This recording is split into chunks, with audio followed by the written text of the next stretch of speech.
හරි වටාට කරගෙනවා අපිට ඉඩ දෙන්න ඕන. පළවෙනි කණ්ඩායම වටාට කරගෙන ගමන් එනකොට අපිට ඉඩ දෙන්න. හරි මම කියන්නේ දුවගෙන එනවා. උදාහරණ පිටමට පෙන්නනවා. හරි ගණන් කරගන්න ආරම්භ. හරි තාම දුරු කට්ටිය එන ගමන් ඉන්නවා. හරි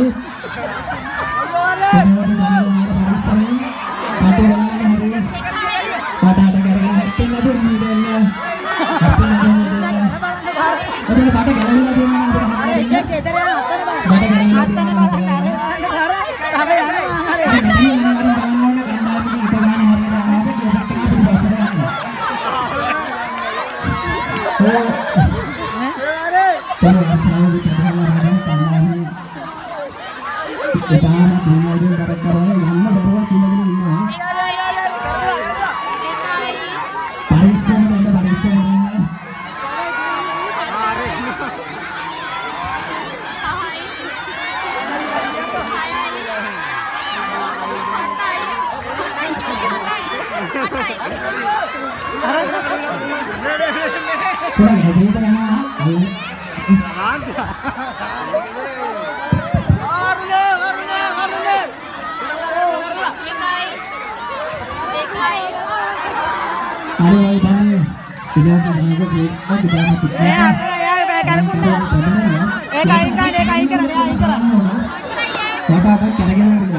හරි මම දැන් තරඟය අවසාන මොහොතට බැඳලා දෙන තව තරඟකරුවෙකු